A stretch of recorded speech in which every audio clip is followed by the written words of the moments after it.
Hi friends, welcome back to my channel. ఈరోజు topic వచ్చేసి most pregnant టైంలో important vomitings. మనకు ప్రెగ్నెన్సీ కన్ఫర్మ్ స్టార్ట్ అయిన నుంచి మనకు వామిటింగ్స్ అనేవి కామన్, ఇది అందరికీ ఉంటుంది. కాకపోతే మెడిసిన్స్ ఏమైనా వేసుకుంటే తగ్గుతాయా అంటే అసలు అది తగ్గదు. ఒక 3 months 4 months, కొంతమందికి 3 months వరకు, కొంతమంది 4 months వరకు కంపల్సరీ ఉంటుంది.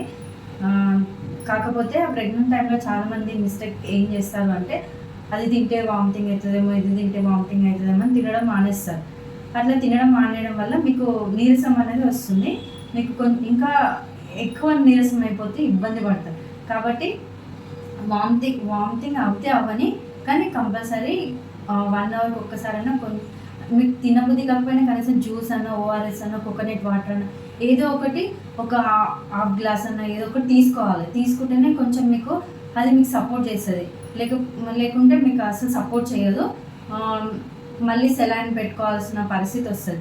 కాబట్టి ఒక కంపల్సరీ కనీసం ఓఆర్ఎస్ తాగడానికైనా ట్రై చేయండి. దీనికి టాబ్లెట్స్ అంటూ ఒక జోఫర్ వేసుకుంటే సరిపోతుంది. కానీ ఎంత వేసుకున్నా వామిటింగ్స్ అనేటివి ఉంటాయి. కాకపోతే మనం తినడానికి ట్రై చేయాలి. అది ఎంత ఇబ్బంది పెడుతుందో కూడా నాకు తెలుసు, బట్ తప్పదు. కాకపోతే కంపల్సరీ మీరు కనీసం లిక్విడ్ అన్నా తీసుకోవడానికి ట్రై చేయండి. నా వీడియో అయితే మీకు నచ్చిందని అనుకుంటున్నాను. లైక్ చేయండి, షేర్ చేయండి, సబ్స్క్రైబ్ చేయండి. Thank you for